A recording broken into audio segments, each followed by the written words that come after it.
Hi everyone, it's Matt Kramer, digital editor with allthingsinsights.com, and we're here on the second day of TMRE, the Market Research Event 2025.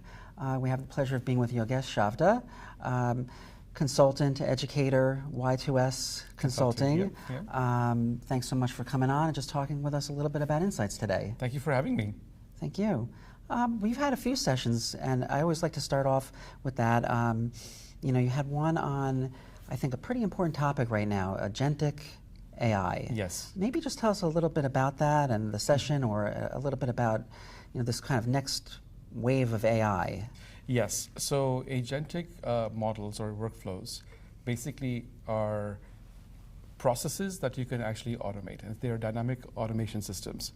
So you could have specific GPT modules that do very specific tasks, but then you can connect them together to give you a workflow. To give you an example, on the client side, brand teams work on creating innovation concepts, for example. And it's a process. You have to understand the market, you have to identify an idea that's in a white space opportunity.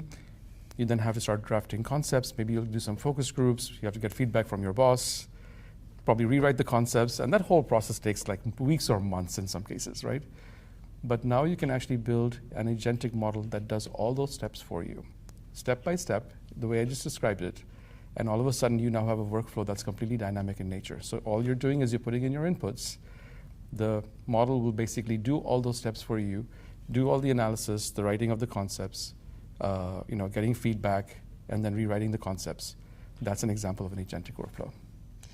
Yeah, it's fascinating stuff. And I've also heard it kind of viewed as like an additional assistant in a way as well, kind of like your own personal agents that are helping the process along. Yeah, so there's a difference. So you have custom GPTs, which are very specific agents that do very specific tasks, right? So you could have an agent that says, help me craft a presentation, for example. And all it does is do the presentation, right? But it's a single activity system, if you want to call it that. In an agentic world, what you're doing is you're saying, okay, I'm going to create the content, but I want to now put it onto PowerPoint, and then I want to have images in there, and I want it to basically be contextualized in a particular way, and I want it to be emailed back to me. Those are all steps, right? You can't do that in just one module.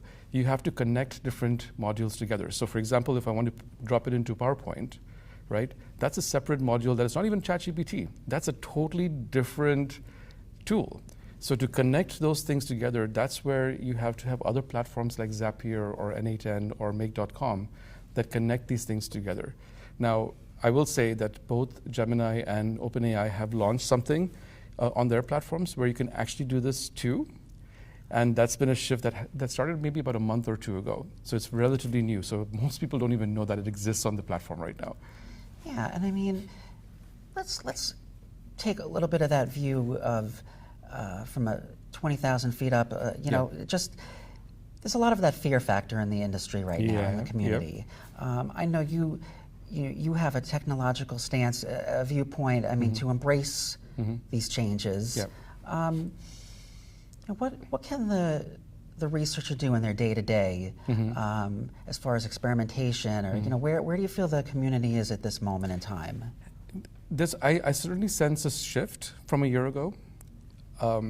Last year I felt there was a lot of hesitancy and skepticism about a lot of different things, whether it was about AI or synthetic data or even custom GPT agents. People were looking at it and saying, really, do I need this? Will it actually take away my job and all that kind of stuff, right? So there was a lot of fear factor last year.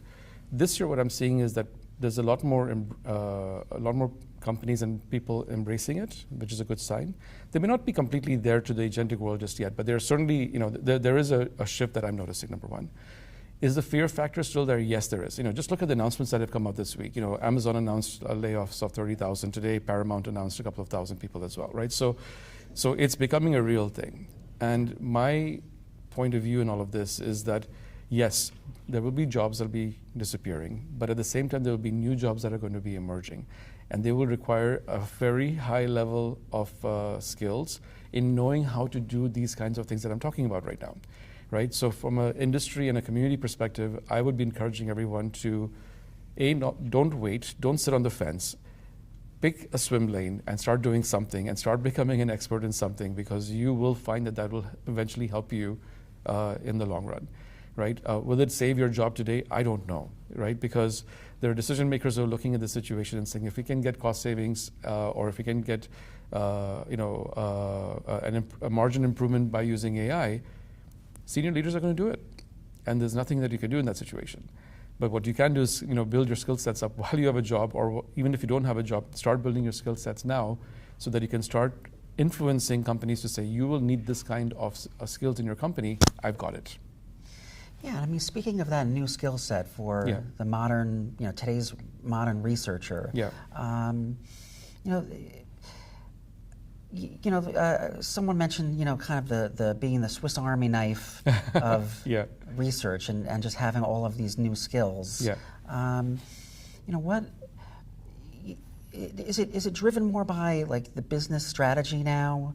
Is that all the kind of the key goal to the end of the process, to transforming insights into the business strategy? It should always be that, actually. I would say, regardless of AI, that has always been the rallying cry, and quite frankly, what I have found within the industry is that a lot of people still focus on the methodologies as opposed to focusing on the business, right?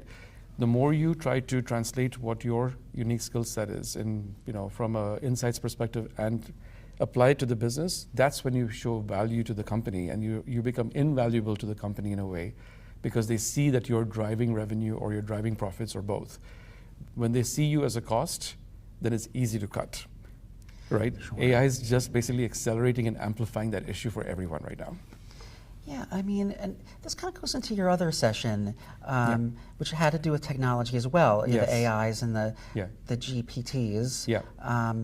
And I love the title where it was about design, validate, activate, and just that can almost be a mantra of turning insights into business strategy as well. And yes. Can you just share a little bit more about that session? Yeah, so a quick backstory. The thinking behind what I shared yesterday actually started back in 2017 when I was working at Spotify. And I designed a framework at Spotify that I've now basically recreated that in the context of a custom GPT agent. In essence, what I'm doing is if a brand wants to create personalized messaging, you have to be able to understand what are those moments in the consumer's life when they would be most receptive to hearing the message. And it'll vary depending on the time of day or the activity you're doing, with your frame of mind that you have. My GPT agent actually helps determine all that, identify those kinds of moments, and then it determines what kind of messaging would resonate for your brand in the context of that moment. So that's part one. But the second part that I've also built into that is that if I want to activate that message across platforms like Meta or Google or TikTok, I've uploaded all the documentation for those platforms, so that it'll tell you exactly that, okay, if you want to activate on TikTok because that moment is important to you from a TikTok perspective, it'll tell you exactly how to go activate it. So it connects you from designing to validating to activating. That's why I called it that as a session. And that kind of taps into the whole speed of business right now. I mean, and you're saying, you can do something like that in mere days or hours? Hours, literally, it's hours, So wow. The speed has definitely increased. If you think back to the 1990s, for example, when we shifted from paper surveys, which I remember doing when I was a new hire, to online, surveys, we were like, oh my gosh, this is now really accelerated thing, and we were all, rejoicing that. Well, some of us were. Now it's not weeks or days anymore; it's now literally hours, right? So the pace has certainly picked up. But I want to say one more thing: the need for insights and the need for primary data is actually going to increase, not decrease, because of AI. And people miss that point very often, actually.